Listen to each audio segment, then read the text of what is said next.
Assalamualaikum warahmatullahi wabarakatuh. Alhamdulillahilladzi hadana lihada wa ma kunna linahtadiya laula an hadanallah.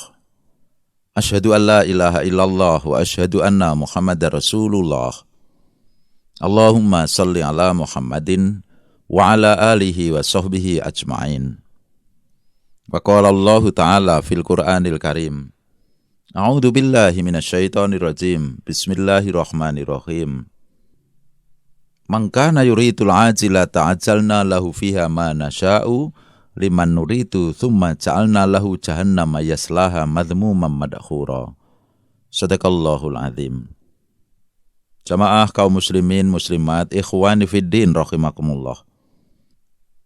Yang bertempat tinggal di dunia ini, ternyata tidak semuanya orang-orang yang selalu mengagungkan asma Allah. Hal ini kita akui. Tidak semua orang yang ada di muka bumi ini sebagai hamba Allah yang selalu menyadari pentingnya mengabdikan diri kepada Allah. Di antara manusia ada yang suka menerima nikmat Allah tapi tidak pernah mensyukuri nikmat. La in syakartum la azidannakum wa la in kafartum inna adzabi lasyadid. Meski sudah ditegaskan dalam Al-Qur'an, jika kamu mau mensyukuri nikmat Allah akan tambahi kenikmatan itu. Tapi kalau kalian semuanya ingkar kufur kepada nikmat Allah, kufrun nikmah, Allah sediakan laknat, Allah sediakan azab. Tapi ayat ini mental bagi orang-orang yang hatinya keras. Sukanya menikmati karunia Allah, sukanya menikmati apa yang Allah berikan kepadanya, tetapi tidak pernah mensyukuri, bahkan ada di antara mereka tidak mau menyembah Allah subhanahu wa ta'ala. Sebutan apa yang pantas bagi orang demikian, jamaah kaum muslimin? Ia suka menerima nikmat Allah, tapi tidak mau mengagungkan asma Allah. Ia selalu berharap Allah akan memberikan segala limpahan rahmat, tetapi dia tidak pernah menyempatkan untuk mengabdikan diri beribadah kepada Allah.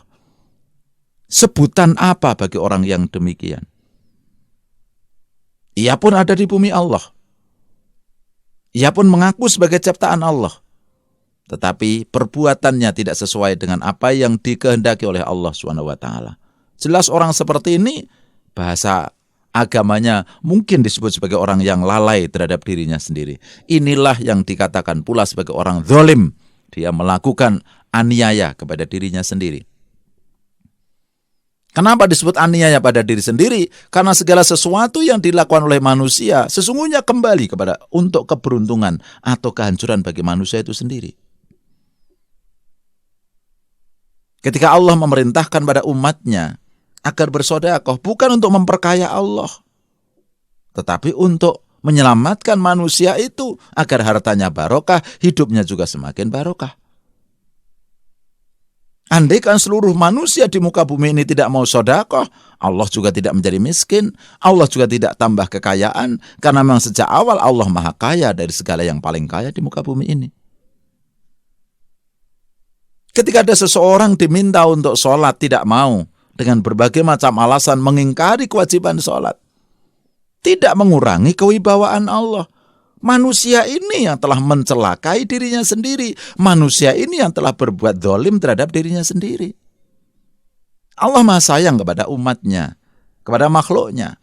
Ketika Allah mengingatkan bersedekahlah, sholatlah, berzikirlah, bukan untuk kepentingan Allah, tapi kepentingan manusia itu juga.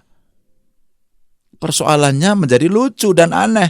Ketika orang diingatkan untuk menyelamatkan dirinya, untuk memelihara diri agar tidak terjerembab dalam kehancuran, tapi justru dia marah-marah tidak mau mengikuti ajaran nasihat itu. Berarti dia telah memusuhi dirinya sendiri. Tidak ada orang yang paling dungu, paling bodoh di muka bumi ini, selain orang yang justru membuat kubangan untuk kehancuran dirinya sendiri, membuat lubang celaka untuk mencelakai dirinya sendiri. Itu kan orang paling bodoh. Jamaah ikhwan fiddin rahimakumullah. Islam diturunkan ke muka bumi melalui syariat yang bersumber kepada Al-Quran dan suri tauladan Rasulullah SAW untuk membimbing manusia. Makanya sebutannya hidayah, sebutannya hudan. Hudalinas, huda wa busra lil muhsinin, hudalil muttaqin, petunjuk, guidance, atau pemandu bagaimana agar manusia itu menjadi makhluk yang paling mulia, menjadi makhluk yang sukses di dunia dan sukses di akhirat. Bukan untuk kepentingan Allah, juga bukan untuk kepentingan Rasulullah. Karenanya ketika ada seseorang diajarkan tuntunan yang benar ajaran Islam, tapi justru ia menolak, sudah tahu tapi dia mengingkarinya, menjadi aneh. Anda yang tersesat diingatkan agar tidak tersesat, malah marah-marah. Sudah jelas tersesat, diminta agar lurus berjalan hati-hati, ambil jalan yang benar, kok malah marah-marah. Kita bisa menyebut orang ini orang apa? Ada seseorang jelas perbuatannya tidak masuk akal, perilakunya tidak sesuai dengan nurani, perilakunya tidak sesuai dengan kaidah manusiawi, tidak sesuai dengan fitrah manusiawi. Diingatkan malah memusuhi orang yang mengingatkan, diingatkan malah marah-marah. Ini tipe orang apa? Secara rasional sulit mengenyam memahami orang yang punya karakter demikian. Jamaah kaum muslimin rahimakumullah. Karena itu kita menjadi seorang mukmin benar-benar merasakan syukur alhamdulillah. Apa yang kita lakukan insya Allah di samping masuk akal juga sesuai dengan fitrah manusia, sesuai dengan kodrat Allah SWT yang digelarkan di muka bumi ini.